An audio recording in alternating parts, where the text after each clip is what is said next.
are you going to answer? Imagine this. You're home alone, in the dead of night. The house is silent, a fortress against the world, and then you hear it. A knock on the front door, it's not a gentle tap, it's a loud, deliberate, and patient knock that says, I know you're in. There, you look through the peephole and you see nothing. Today, we're going to share 3 true chilling stories from people who heard that impossible knock. The one that comes from a visitor who isn't there? It is a unique and primal form of terror. A ringing phone can be ignored. A strange email can be deleted. But a knock on the door demands a response. It is a physical violation of your sanctuary, a summons from the darkness just on the other side. Of a thin piece of wood. It's the suffocating paranoia of not knowing who is out there, what they want, and why. When you look, there is no one to be seen. It's the horrifying thought that the only thing separating you from the unknown is a simple unlock deadbolt. But what if these weren't random events? What if they were messages or warnings? By exploring these real, terrifying accounts, from a rhythmic knock that came every night at the same exact time, to a desperate plea from a voice that sounded impossibly familiar, we will confront the chilling reality of the visitor who isn't there. These stories are a disturbing look into what is really waiting on the other side of your door. Now, before we answer that knock, make sure you are subscribed to Whispered Fear and have activated the bell. You don't want to be the one who opens the door to an empty porch.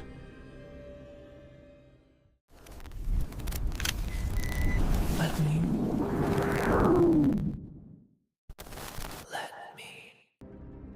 Our first story is about the most fundamental contract we have with our homes.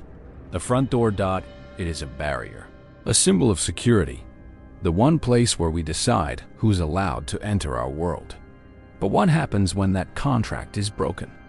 This story comes from a young family who learned that the most terrifying sound is not a window breaking or an alarm blaring, but the simple, polite, and impossible sound of a knock on the door from a visitor who, according to every law of logic and technology, does not exist. For Mark and Jessica, the house was the culmination of a 5-year plan. It was a brand new 2-story home in a sprawling new development on the outskirts of Austin, Texas. The neighborhood, called Easton Park, was a carefully engineered paradise of beige siding, perfectly manicured lawns, and young families just like them. After years in a cramped downtown apartment, the space felt like a luxury. Mark, an IT specialist for Dell, and Jessica, a new mother on maternity leave, had sunk every penny of their savings into this house. It was more than a home. It was a statement that they were successful, that they were safe, that they could provide the perfect, quiet, suburban life for their 6-month-old daughter, Chloe. Their lives became a symphony of new parent exhaustion and new homeowner pride. Days were a blur of diapers, baby formula, and assembling IKEA furniture. Nights were a quiet, fragile truce with sleep, always with one ear open for the baby's cry. Mark, a man who believed in the power of technology to solve any problem, had outfitted the house with a state-of-the-art security system. He installed a Nest video doorbell, motion-activated floodlights, and smart locks on all the doors. Their fortress was complete. They were safe. The knocking started on a Tuesday night, 1 month after they moved in. It was 3:33 a.m. The house was completely silent, the kind of deep suburban quiet that is almost a sound in itself. Mark and Jessica were asleep, the baby monitor on, the nightstand a silent green eye. Knock, knock, knock. The sound was not subtle. It was loud, clear, and resonant. 3 slow, deliberate, powerful knocks on their front door. It was the sound of someone using their whole fist. Mark was instantly awake, his heart hammering against his ribs. He sat bolt upright in bed, his mind scrambling to process the sound. Jessica was awake too, her hand gripping his arm, her eyes wide in the darkness. She whispered, "Who is that?" Mark's first thought was an emergency. A neighbor in trouble. The police. He grabbed his phone from the nightstand, his thumb already swiping to the Nest app. The live feed from the video doorbell popped up, showing their front porch in crisp, clear, infrared night vision. The porch was empty. He stared at the screen, his mind refusing to connect the loud, physical sound he had just heard with the silent, empty image on his phone. The motion-activated floodlight hadn't even turned on. According to the technology he trusted, nothing had happened. He whispered to Jessica, showing her the phone. "There's no one there." She insisted, but I heard it. Mark. It was right at the door. He crept out of bed and went to the window, peering through a crack in the blinds. The street was dark, silent. The lawns were empty. There was no car, no person, nothing. He went back to bed, his mind a whirlwind of confusion. A prank? Teenagers. It had to be. It was the only logical explanation. They went back to sleep, but the rest of the night was a shallow, anxious affair. The next night, it happened again, exactly at 3:33 a.m. The same three. Loud, deliberate knocks echoing through the silent house. Mark was already half awake. His body subconsciously braced for the sound. He grabbed his phone. The live feed was already open. The porch was, once again, completely, utterly empty. No motion alert. No person. Just a quiet, suburban night. This time, it wasn't just confusing. It was terrifying. Teenagers might pull a prank once, but twice? At the exact same time, it felt methodical. It felt like a form of psychological warfare. The nightly ritual began. Every night at 3:33 a.m., the three knocks would thunder through their house.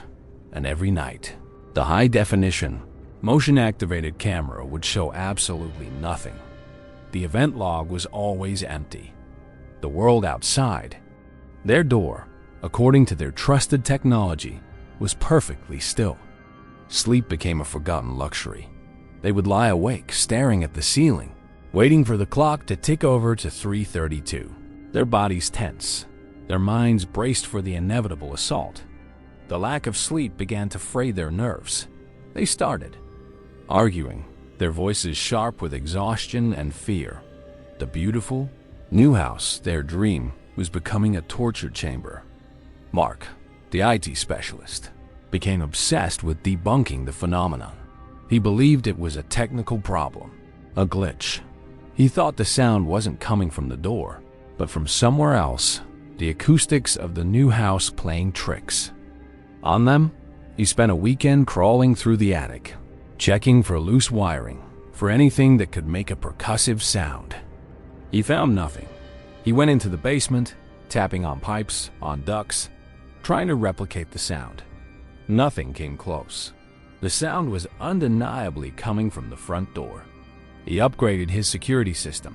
He bought 2 more cameras, placing one in the bushes aimed at the porch from a different angle, and one inside the entryway, aimed directly at the back of the front door.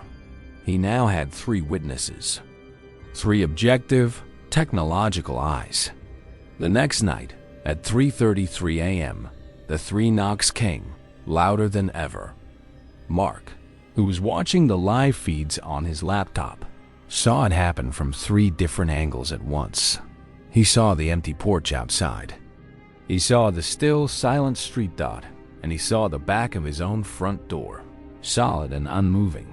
But he and Jessica heard the sound loud, clear, physical knock. K-N-O-C-K. K-N-O-C-K. The logical explanations were gone. This was not a prank. This was not a glitch in the house. This was a glitch in reality itself. He was left with 2 irreconcilable facts: a sound with no source and a visitor with no body. The psychological toll was immense. They began to feel like they were the stars of a cruel, invisible show. The house was no longer a sanctuary. It was a stage, and every night, at 3:33 a.m., their unseen audience, Would applaud that the fear was no longer about who was at the door. The fear was about the nature of the door itself. Was it a barrier or was it a gateway? One night, Jessica had an idea, born of desperation and a mother's intuition. She whispered, her voice a dry crackle in the dark. "It's the baby monitor. That's the only other electronic thing in the house that's always on. Always listening, Mark's logical mind rebelled. That's insane, Jess. It's a closed-circuit frequency. There's no way it could." He trailed off at this point. No explanation was too insane. The next night, they tried a new experiment. 5 minutes before the scheduled haunting, they unplugged the baby monitor. They sat in the dark, in the absolute, profound silence of a house with no electricity and no listening devices. They waited. The clock on Mark's phone ticked past 3:33, and for the first time in 3 weeks, there was no knock. The silence remained unbroken. They sat there for an hour, tears of pure, unadulterated relief streaming down their faces. It was over. It had been the monitor. Some kind of bizarre, freak electronic interference. The next morning, Mark took the baby monitor, a high-end model from a company called Owlet, and in a fit of cathartic rage, smashed it to pieces with a hammer in his garage. He swept up the plastic and electronic shards and threw them in the trash. That night, they slept out a deep, dreamless, and beautiful sleep. The first in almost a month. The fortress was secure again. The ghost in the machine was dead. The next morning, they woke to the sound of their daughter, Chloe, babbling happily. In her crib. It was a beautiful, normal morning. Mark went to the kitchen to make coffee. A smile on his face for the first time in weeks. As he waited for the coffee to brew, he glanced at the front door. And his heart stopped. There was an envelope, a small white envelope that had been slipped under the door from the outside. His hand shaking, he picked it up. His name, Mark, was written on the front in a messy, almost childish scrawl. He tore it open. Inside was a single folded piece of paper. It was a page torn from a child's coloring book. On one side was a drawing of a smiling sun. On the other side, there was a message, written in the same messy, childish handwriting. The message read, "I'm sorry. I didn't mean to wake the baby. Can we play again tonight?"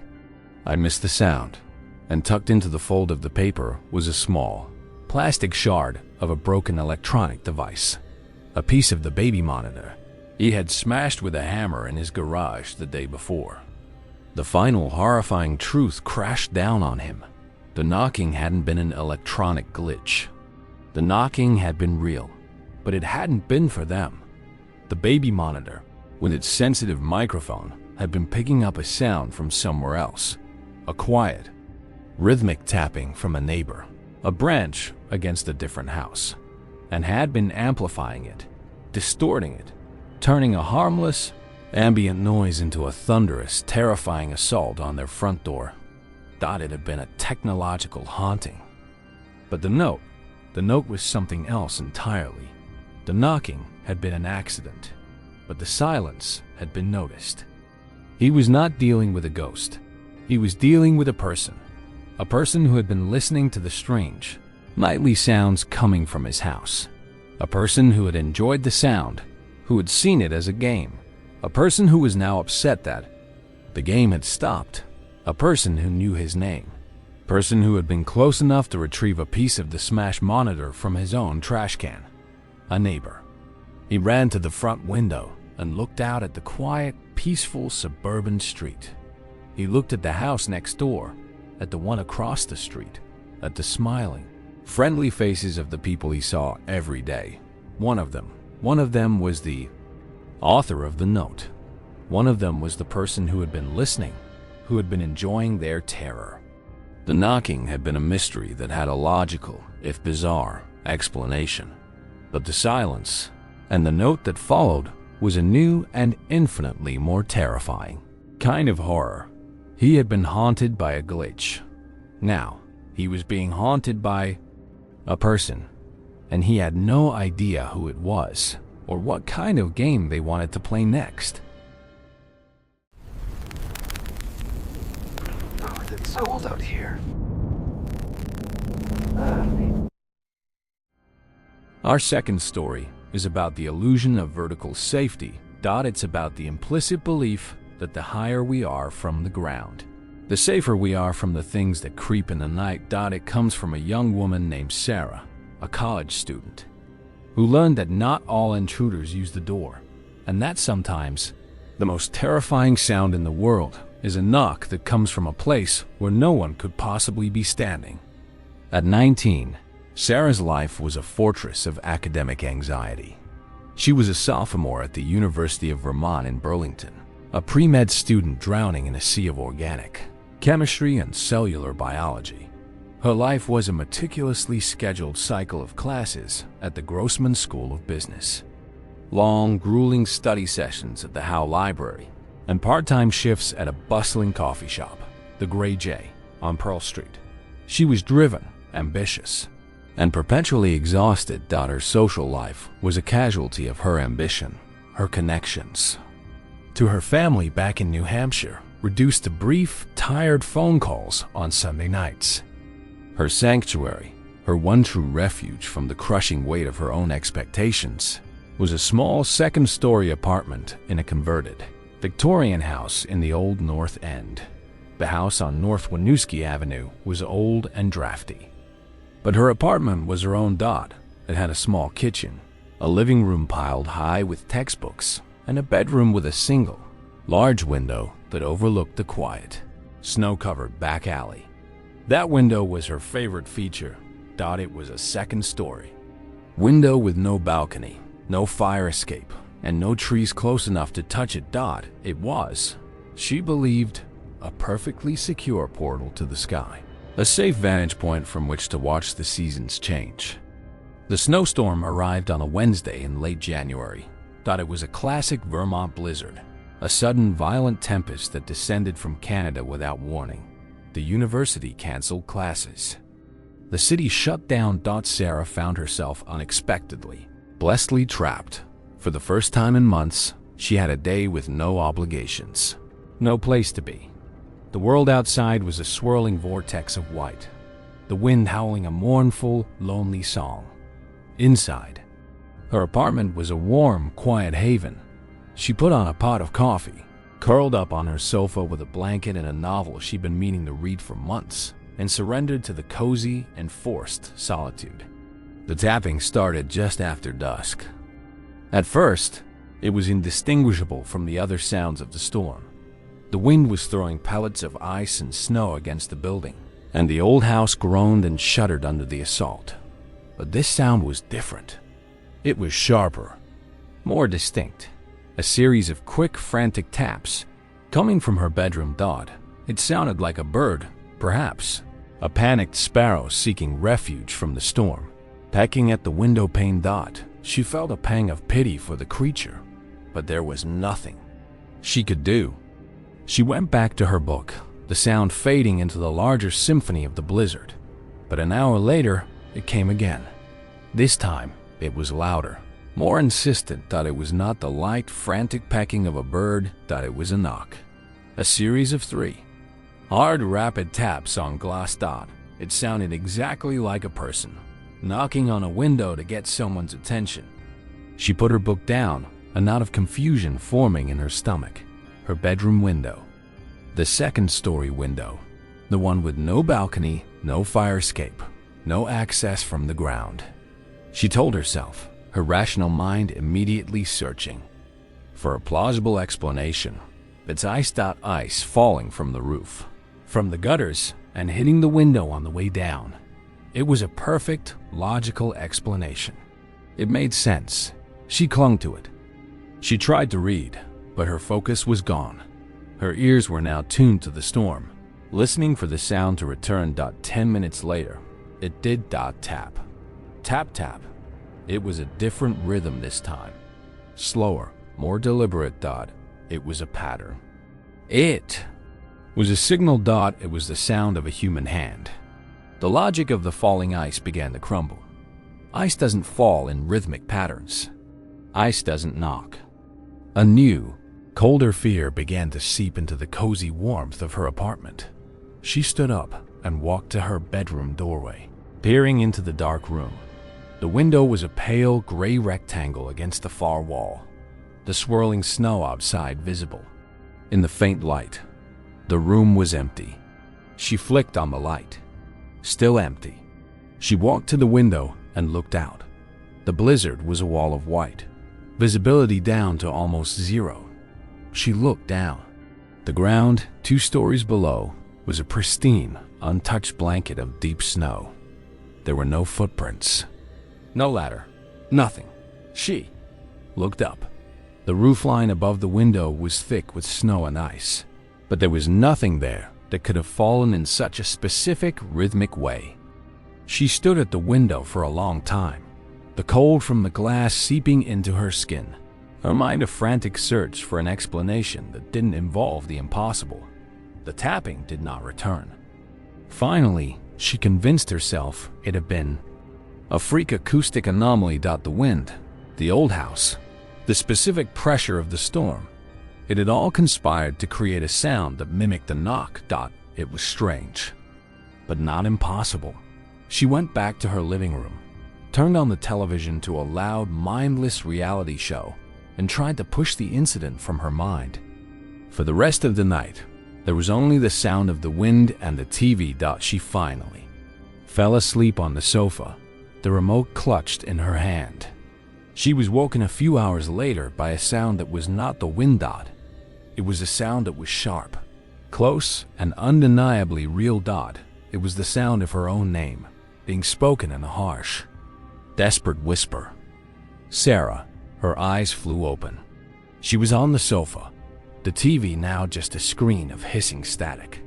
The apartment was dark. The whisper had come from the direction of her bedroom. And then it came again, louder this time, a frantic, pleading sound. "Sarah, let me in." It was a man's voice, and it was coming from her bedroom window. She didn't move. She couldn't. She was paralyzed, her body a block of ice, every muscle locked in a state of pure, abject terror. The voice was not a dream. It was real. It was in her apartment, but it was coming from a place that was impossible to reach. The voice pleaded, now joined by a new sound, the sound of a hand, a bare, wet hand smacking against the window pane. "It's so cold out here." Sarah. Slap. Slap. A frantic, desperate, and impossible knocking. She scrambled off the sofa, her blanket tangling around her legs, and backed away, her eyes fixed on the dark doorway of her bedroom. The slapping on the window grew more frantic, more violent. It was the sound of a person who was about to freeze to death, a person who was on the other side of a thin pane of glass, 2 stories up, in the middle of a blizzard. She should have called the police, but her phone was on the coffee table, a few feet from where she stood, and the thought of moving, of making a sound, was unbearable. The voice screamed, the sound now a raw, ragged roar of frustration and rage. "I know you're in there, Sarah. Open the damn window." And then, the impossible sound was joined by an impossible sight. A light, a faint, reddish glow began to emanate from her bedroom. It flickered and pulsed in time with the man's enraged screams, casting a hellish, dancing light into the dark hallway. She was no longer just a listener. She was a witness to a scene that defied every law of physics and reason.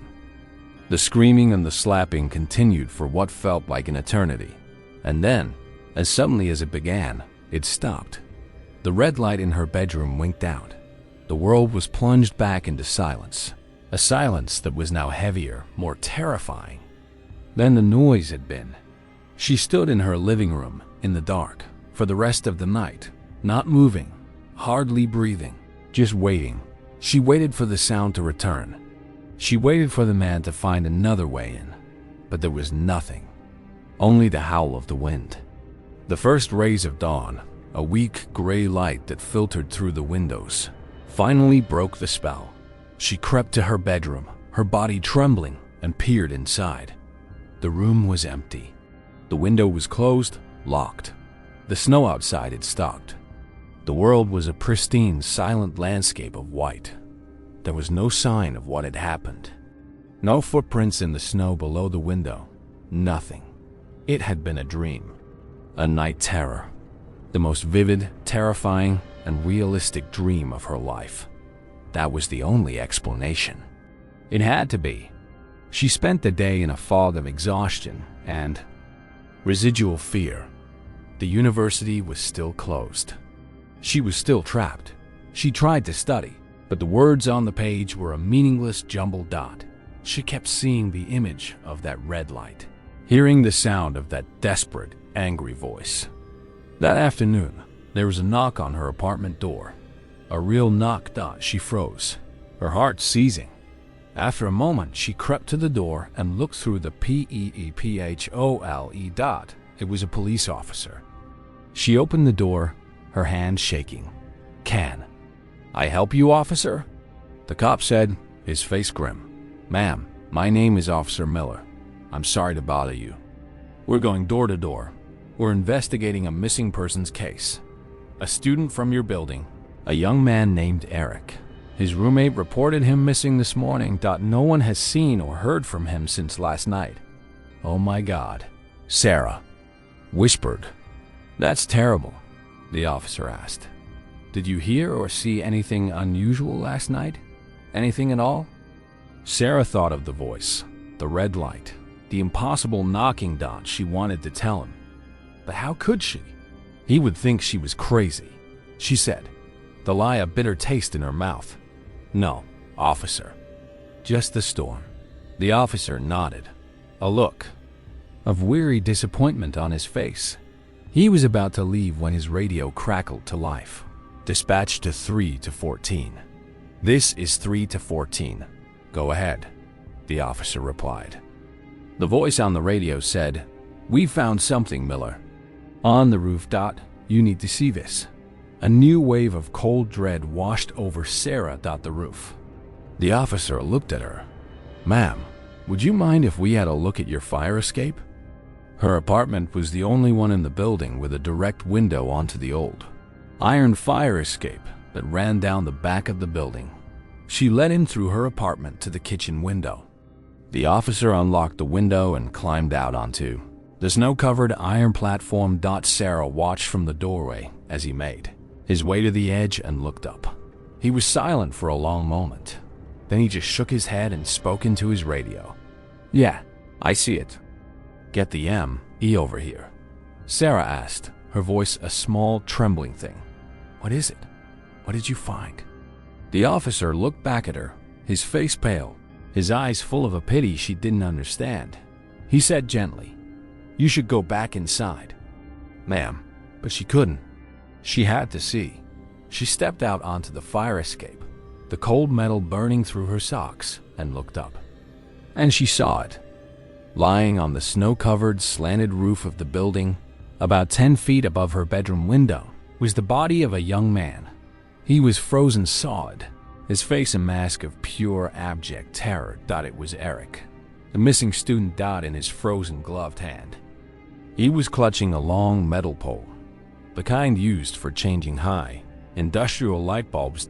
And tied to the end of the pole, with a length of duct tape, was a small battery-powered road flare, the kind you keep in your car for emergencies. The final, horrifying, and utterly human truth of the night crashed down on her. The knocking hadn't been a ghost. The voice hadn't been a hallucination. It had been him, Eric. He had been on the roof, trapped in the blizzard, probably drunk or high. He had been trying to get her attention, to get her to open her window so he could climb down her fire escape to safety. The frantic knocking, the pleading, the rage, it had all been real. He had been a real person in real trouble, just a few feet away from her, on the other side of a thin pane of glass. And the red light, it hadn't been a hellish, supernatural glow. It had been the desperate, sputtering light of his last failing road flare. She was left with a knowledge more horrifying than any ghost story. She had been the only person who had heard his desperate cries for help. And she had done nothing. She had dismissed it, rationalized it, hidden from it. She had been his last, best hope for survival, and she had failed him. She now lives with a silence in her life that is deeper and more profound than any storm. It is the silence of a man who is no longer there to cry for help. And every night, when the wind howls, she doesn't hear a storm. She hears the faint, frantic tapping of a young man knocking on a window, a boy she could have saved, a ghost she had, in her own terror, helped to create. It's me. I promise. Our final story is about the terror of the familiar. It's about the voice you trust most in the world, the one you would know anywhere. And it's about the horrifying moment when that trusted voice becomes a key, used by a stranger to unlock the deepest, most secure vault of your own home, your heart. This story comes from a man named Mark, who learned that the most dangerous intruder isn't the one who breaks down your door, but the one who comes to it pleading in the perfect, impossible voice of the person sleeping safely beside you. Mark and Sarah's life in the winter of 2021 was a fortress of fragile joy. 6 months earlier, their first child, a daughter named Sophie, had been born, and their world had shrunk to the 4 walls of a small rented house on the outskirts of Boise, Idaho. The house, part of a new, half-finished development near the Oregon Trail Reserve, was on a street with a hopeful, almost cruelly ironic name, Sanctuary Drive. It was one of only a dozen finished homes in a sea of empty lots and skeletal wooden frames. A small outpost of suburbia on the edge of the vast, sagebrush-covered wilderness. The isolation, in the beginning, had been a comfort. It was their own private world, a quiet place to navigate the terrifying, beautiful chaos of new parenthood. Mark worked remotely as a cybersecurity analyst for a Boise-based tech company, Micron Technology. His job was to think like a criminal, to find the back doors, the exploits, the hidden vulnerabilities in a digital system. His days were spent in a state of professional paranoia, a skill that made him very good at his job, but a difficult mindset to turn off at the end of the day. Sarah had been a marketing executive before Sophie was born, a woman of sharp, confident energy. Now, she was navigating the uncharted territory of maternity leave, her days a blur of feedings, sleeplessness, and a quiet, gnawing postpartum anxiety she tried her best to hide. They were in love. They adored their daughter, but they were also profoundly, deeply exhausted. 2 soldiers in the trenches of a beautiful, brutal war. The house was their only constant. It was new, clean, and, according to Mark's meticulous security audit, a fortress. He had installed a state-of-the-art SimpliSafe security system, with sensors on every window and door and high-definition cameras, covering every angle of the property. He had done everything a man who understood security could do to protect his family. He believed, with the confidence of an expert, that he had built a perfect, impenetrable wall around their small, fragile world. The night the wall was breached began in the most ordinary of ways. It was a Tuesday, just after 2 a.m. A blizzard had descended on the Treasure Valley, a rare, violent storm that had cut the power hours earlier. The world outside was a swirling vortex of white, the wind howling a low, mournful song against the house. Inside, the house was a small, quiet island of analog peace. They were lit by candlelight, the flickering flames casting long, dancing shadows on the walls. The silence was absolute, broken only by the sound of the wind and the soft, rhythmic breathing of their daughter, asleep in her bassinet at the foot of their bed. Mark and Sarah were in bed, huddled together for warmth, a rare moment of shared, silent exhaustion. Sarah was fast asleep, her face peaceful in the candlelight. Mark was drifting in and out, his mind still half engaged in the complex digital puzzles of his workday.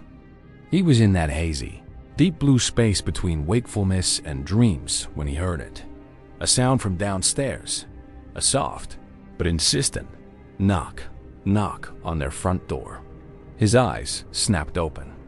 He lay perfectly still, listening. The wind was howling, a dozen different sounds vying for his attention. Had he imagined it? Knock, knock, K-N-O-C-K. There it was again, louder this time. Clearer. It wasn't the wind.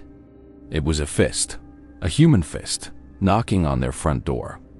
In the middle of a blizzard, in the middle of a power outage, in the middle of nowhere. He gently, carefully slipped out of bed, his feet finding the cold floor. Sarah didn't stir. He crept to the bedroom door and peered down the dark, silent hallway.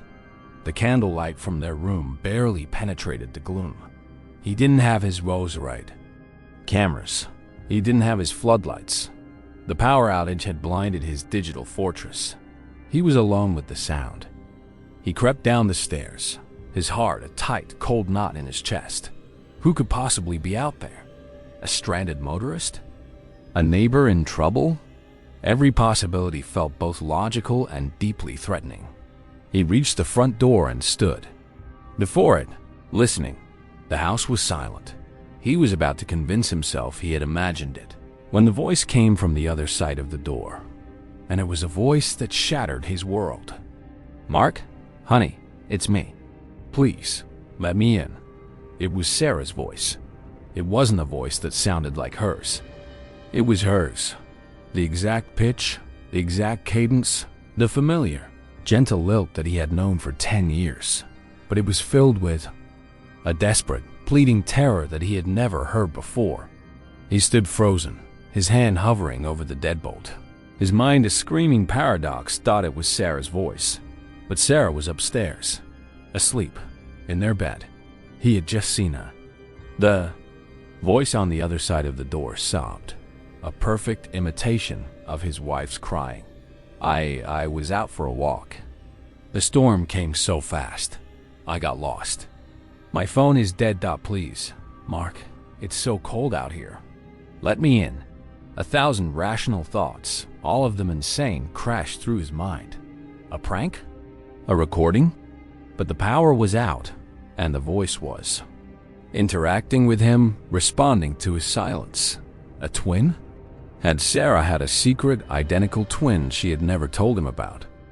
The thoughts were the desperate, grasping tendrils of a mind trying to find a logical explanation for an event that defied all logic. He ran back up the stairs, his feet silent on the carpeted steps. He had to see. He had to be sure. He slipped into their bedroom. In the flickering candlelight, he saw her. Sarah, asleep in their bed, her back to him, her breathing a slow, deep, and steady rhythm. She was here. She was real. He crept back out into the hallway, his heart pounding so hard he thought it would break through his ribs. He stood at the top of the stairs, listening. The voice from downstairs cried, a raw, ragged edge of panic in its tone. "Mark, please. I can hear you. I know you're there. Why are you doing this to me?" This was a nightmare. A waking, interactive nightmare. He was caught between two impossible, contradictory realities. The sleeping, breathing woman in his bed, and the terrified, freezing woman at his door. One of them was a lie, a monstrous, inexplicable lie. He crept back down the stairs, his mind a battlefield of fear and confusion. He stood at the door, his ear pressed against the cold wood. He could hear the desperate, ragged sound of her, of the thing with her voice, sobbing on the other side. He whispered, his voice a dry crackle. "Prove it. Prove you're Sarah." The voice sobbed. What? What are you talking about?" "Mark, you're scaring me." He insisted, his voice growing stronger. "Tell me something. Tell me something that only Sarah would know." There was a long pause on the other side of the door, broken only by the sound of the howling wind and the shuddering sobs. Then the voice came back, a soft, intimate whisper that was filled with the weight of a shared history. "I know about the ring." The world seemed to fall away. The ring. 2 years ago, He had bought an engagement ring. He had saved for a year. A beautiful, simple vintage ring from a small shop in Portland they had visited on a trip. He had hidden it in the back of his sock drawer, waiting for the perfect moment. But he had waited too long. He had lost his job. The shame, the uncertainty. He had never found the right time. He had never told her it was his deepest, most painful secret, a symbol of a future he had failed to secure. No one knew about it. No. 1. The voice continued, a new, gentle, almost chiding tone in her voice. The one from Portland. The one you're still waiting to give me. It's okay, Mark. I know. I've always known. Now please, will you let me in? I'm so cold. The last of them. His defenses, his logic, his denial crumbled into dust. This was not a recording. This was not a stranger. This was Sarah. A Sarah who knew his most intimate, unspoken secret. But how? His mind, his professionally paranoid mind, finally found a foothold, a terrifying but plausible theory. A bug. A listening device. Someone had planted a bug in their house. Someone had been listening to their most private conversations for months. And now, they were using that information, using her voice to get inside. But how could they replicate her voice so perfectly? And then, a new, more horrifying thought occurred. The technology existed. He had read about it in cybersecurity forums. Real-time voice cloning. Deepfake audio. A technology so powerful, so seamless, that it could listen to a person's voice and replicate it, live with all its nuances, its emotions. All it needed was a good enough sample. All it needed was to listen. The fear was no longer of a ghost. It was of a technological phantom, a highly sophisticated and utterly ruthless predator who had been studying them, listening to them for weeks, maybe months. And now, they were at the door, wearing his wife's voice like a mask. But the ring, he had never spoken of it aloud. Not in the house. Not anywhere. He had only thought about it. The final, impossible piece of the puzzle was not that they had been listening. It was that they had been listening to his thoughts. He stumbled back from the door, a raw, guttural sound of pure terror tearing from his throat. The voice on? The other side of the door seemed to sense his shift, his final, shattering realization. The pleading stopped. The sobbing stopped. The voice changed. It was still Sarah's voice, but the warmth, the fear, it was all gone, replaced by a cold, flat, and utterly emotionless curiosity.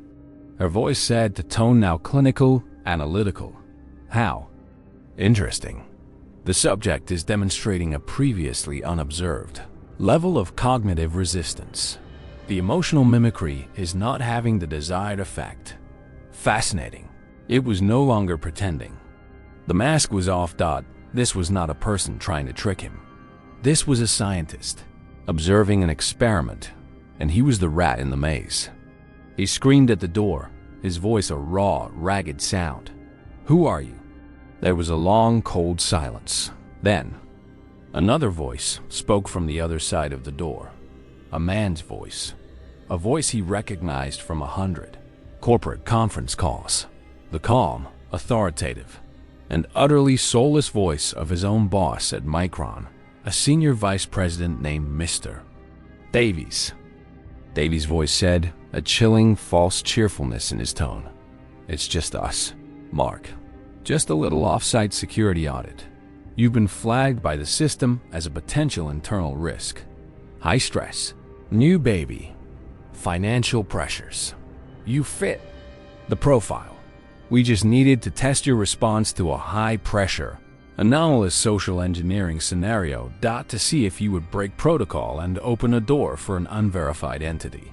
Even if it used a trusted VOICEPRINT, it's all just a simulation. A test, a simulation.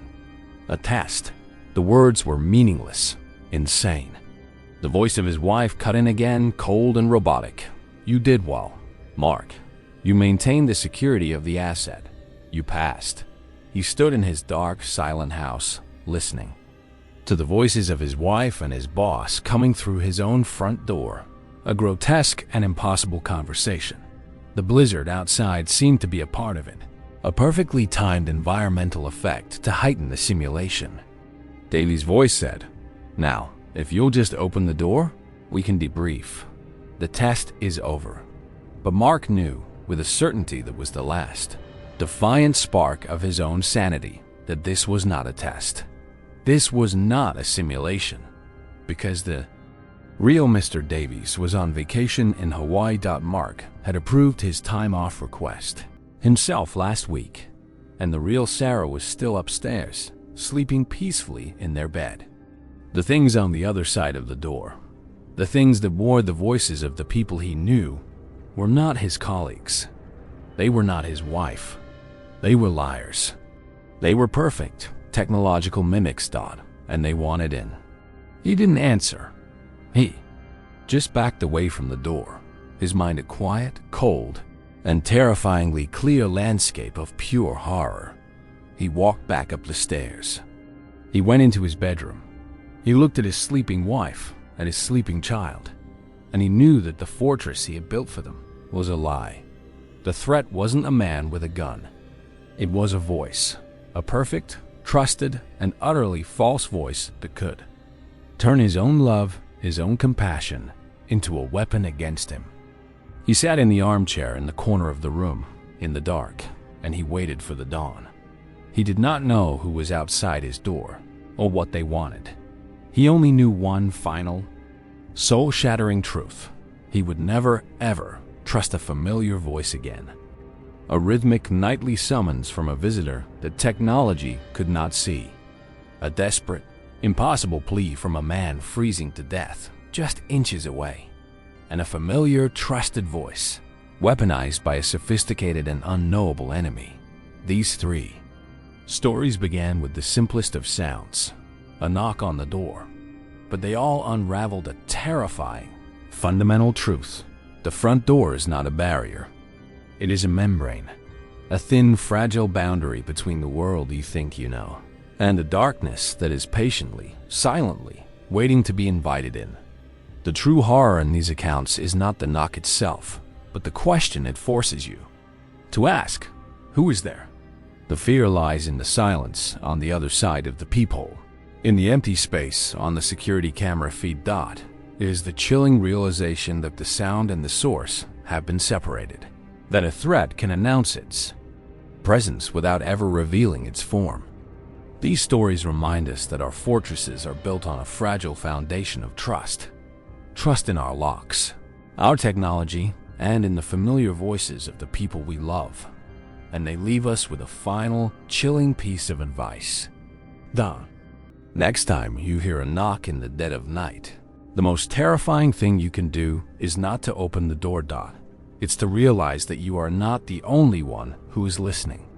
If these stories made you question the silence in your own home, prove that you are on the inside by subscribing to Whispered Fear, leaving a like, and sharing this video. Your support helps us to answer the knocks that come from the dark. But what if the intruder isn't at your door? What if the prison isn't your home, but your own consciousness? Click the video on your screen now for our next descent into the unknown.